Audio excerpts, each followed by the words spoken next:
Welcome to another episode of It's Not Just Football, because it's not just football. Over here, again, I told you, we speak about matters that happen on the pitch and how we relate to it with matters off the pitch. My name is Marco Itena, and welcome to the show. Today's episode, I actually want to talk about mental health or mentality. So mental health, mentality, confidence, and the whole shebang.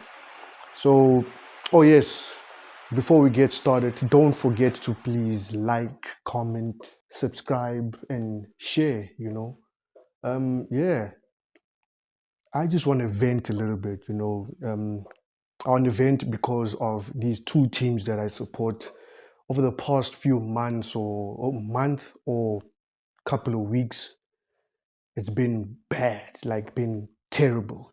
So, firstly, like with Juve, I don't even know what to say, but Juve, Juve have this curse in the team or in the club at the moment.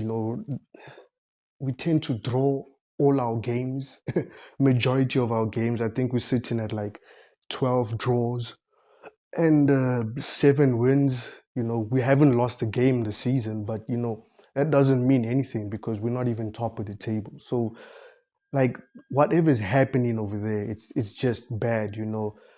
We brought a fresh face manager in Thiago, and we thought that he was going to do the same things that he's been doing in Bologna with Juve. But the first thing he did was to get rid of senior players. And it's January, the transfer is happening right now, but then he's not even buying players, man. He's even letting go of some of our senior players. For one, Fagioli, who's a player that I actually do like. I don't know why we planning to get rid of it. Get rid of him. We also plan to get rid of our captain. Uh, so like the the situation over there, it's not good, man. It's really not good. Draws the whole time, and yeah, no, the mentality is just bad. Like there's no cohesion amongst the players there. So that's a bad thing. Another one that I want to talk about is not Juve, sorry, Liverpool. Liverpool, I think we falling into the same curse that we've started experiencing sometime last season around the same time. Um, Drawing again, the same thing. These two teams have in common is draws. So yeah, man, and it all started off against our bitter rivals, Manchester United. So drawing against Man U, a team that we're supposed to be blowing out of the water, we didn't do.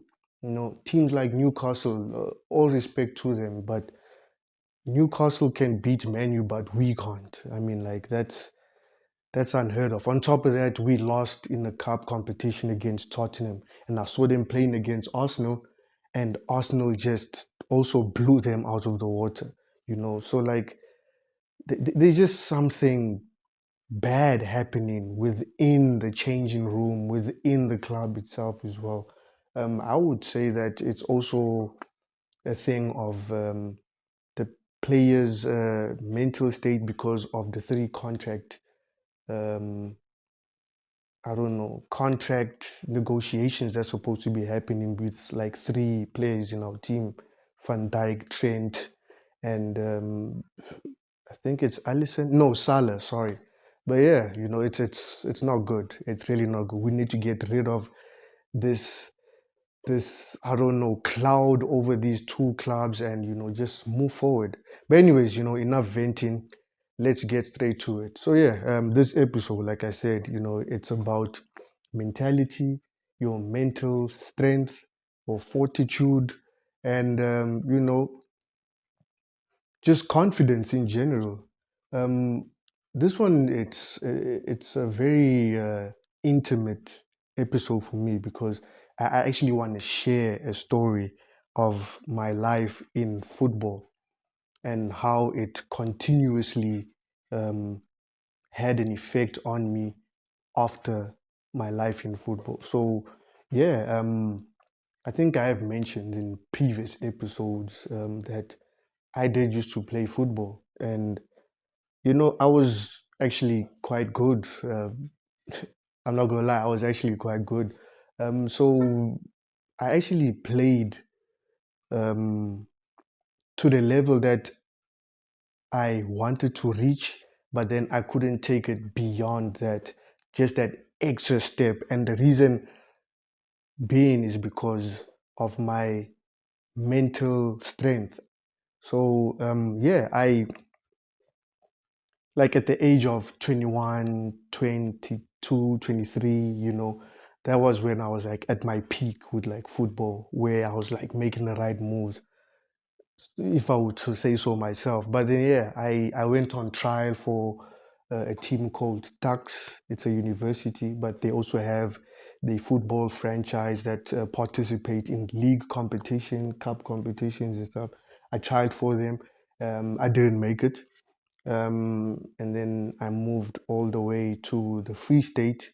I tried for Free State Stars. I only made it to the second cut, and I looked for another club to play for, and the the next club that I went to was actually Free State Stars' biggest rivals at the time, which was Bloemfontein Celtics. So things were happening, things were going in the right direction for me. But then towards the end of what was happening in the development of me playing football, I was in the development side. And when you're in the development side, you almost play in the reserves for the first team. So when they made the final cut for the players from the development side to play for the first team, I wasn't chosen. So that took a bad toll on me because, I thought that I was good enough to make it to the first team. But the reason why I also didn't make it, the main reason is because of my mental strength. Um, I didn't have a good mental strength. The moment I made a mistake and teammates were shouting at me and managers were and coaches were shouting at me, my head would drop. And it's not it's not supposed to be like that because they're not shouting at you because you're doing bad. They're shouting at you for encouragement. So that was bad for me because from then my football career just plummeted. It hit, the bottom of the bottom. So uh, I had my opportunity to give it another go to play for the first team the following season, but because of where my mental um, space, oh, I don't know, because of where I was mentally, I didn't go back to the team. I just sat in my corner. I didn't go to practice. I didn't contact the coaches, the managers.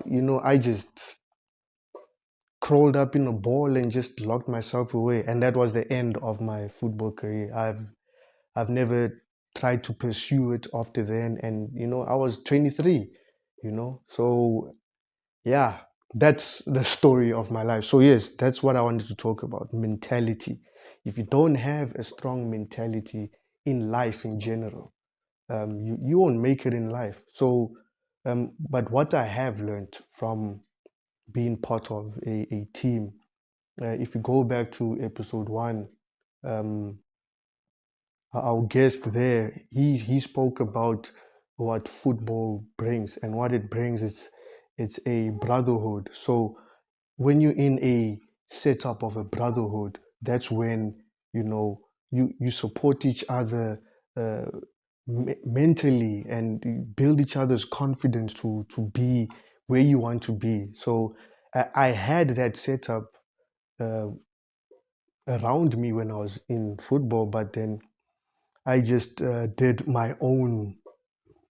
I don't know. I acted on myself to just take myself out of the group and sit in the corner. But yes, like I'm saying, what I've learned from football into daily life routines is that always build the next person's confidence. it doesn't help breaking down the next person, especially when you're in your working setup. If you have like juniors under you, if you have interns under you, what you learn from the pitch of lifting up your team members is the same thing that you should carry out in the working space and in life in general with family, friends, and even strangers. Um, so yeah, that's the whole thing of building confidence. And uh, there's also a difference between confidence and arrogance. When you think of in a football sense, the confident players, I would think of like locally in South Africa, confident players that I can remember was Teko Modise and Benny McCarthy. Like them two players, like they were extremely confident. Looking at Benny McCarthy, he was one of the youngest players ever in South Africa to score a goal, and his confidence just kept on growing and building, and it took him to be the only South African to win a Champions League. I mean, that's all that is dedication and having confidence in yourself, and being at that level obviously means that you have to have the good mind setup mindset. So that's McCarthy. He had that. He was very mentally prepared for anything that came his way. The same can be said with Teko Modise. So now there's also like arrogance, like I said, with arrogance players that I would say are arrogant, or I'm sorry if he ends up watching this, but Andile Jale, like damn, that player is arrogant like crazy.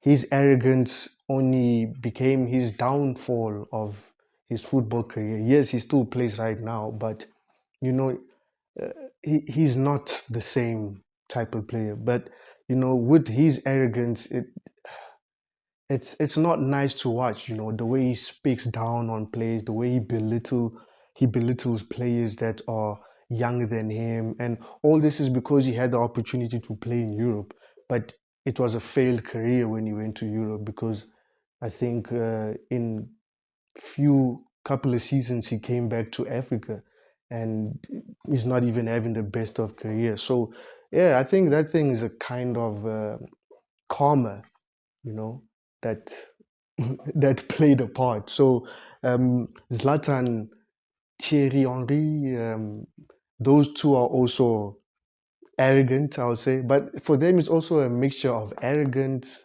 and confidence. They were arrogant in the right,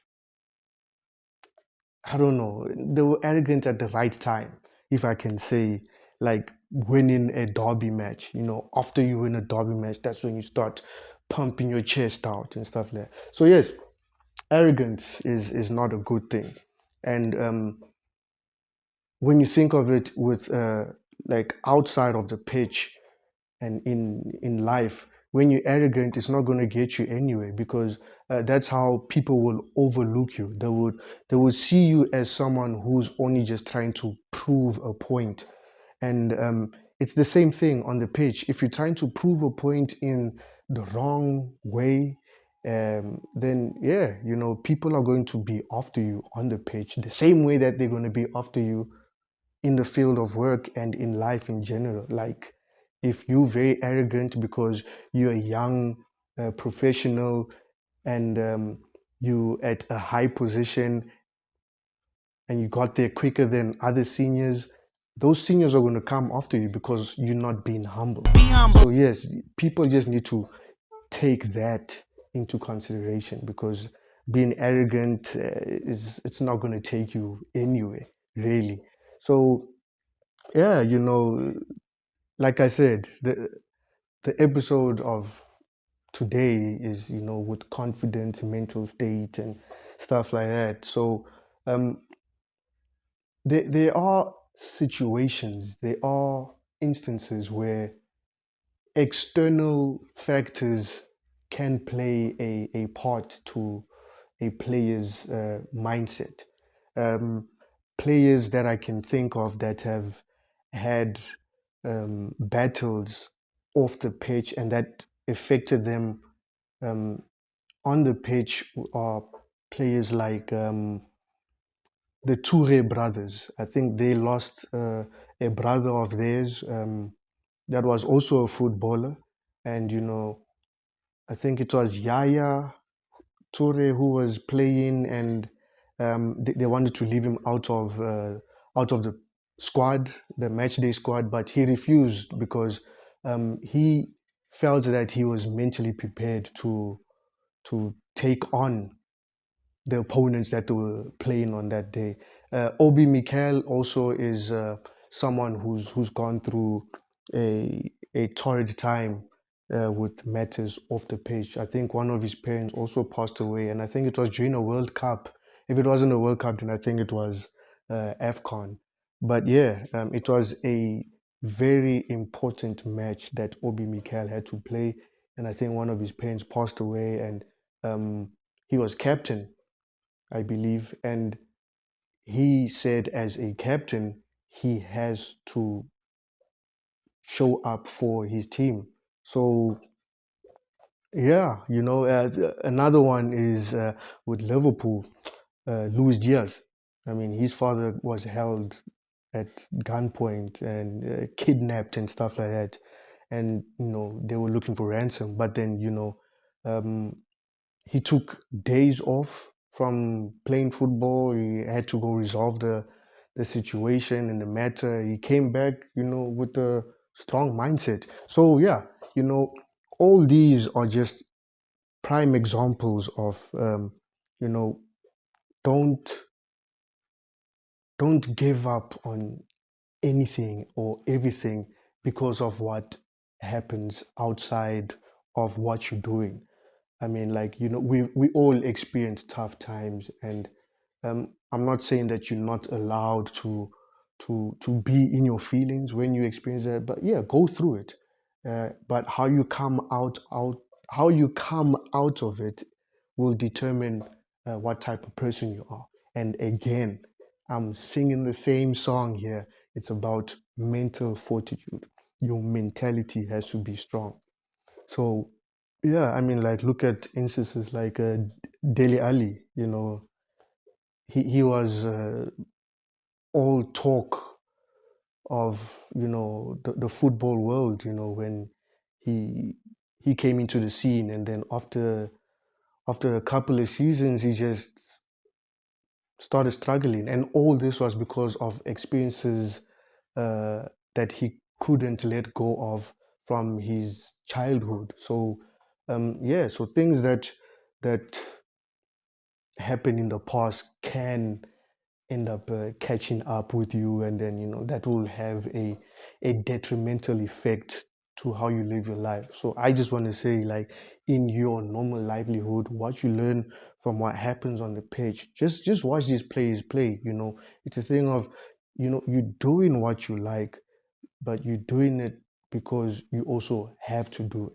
So just like in life, you have to move forward. You have to just keep a positive mindset, and yeah, have a good set of people around you. Good counsel, like your parents, your siblings, your friends, some of your good colleagues from work and stuff.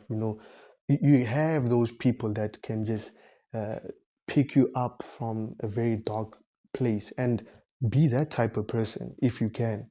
Yeah, it's the same thing like going into a job interview and stuff. You have to prepare for that job interview. Job interviews that you go to, you prepare the same way that you prepare for a football match, or meetings and stuff like that. You have to be like, okay, now I'm ready for this. I'm ready for this. You go into it, and that's you and your opponent. The interviewers are your opponent, and how you end the game, how you end the match or the interview. It's up to you. You have to be confident. You have to be prepared. You have to know how to handle those situations. And yeah, that's how you relate life matters that you learned uh, with your life that you live in now, but with things that you got from the pitch. So yeah, you see why it is not just football, because football just teaches you so much into what you can end up making a part of your daily life here in life, really. So yeah, um, yeah, that was the episode. Yeah, it was a mouthful, but also a very uh, emotional one. Um, also very serious. Mental mental health, mental state is it's a very serious matter. So if you're battling with any mental issues, really contact your nearest psychologist or anyone else that will help you for that matter. So yeah, I want to end it by leaving you with a quote from a very good player. Everyone knows him. He's still currently playing, but his mental state is not good. That's what I would say because of all the injuries. But yes, the player is Neymar. Um, the quote that he says is, just believe in your dream and it will happen. He said something along those lines. I just keep on paraphrasing it. But yes, anyways, that was another episode of It's Not Just Football. Don't forget to like, comment, subscribe, share, and yeah, see you next time if it is the next time. Peace.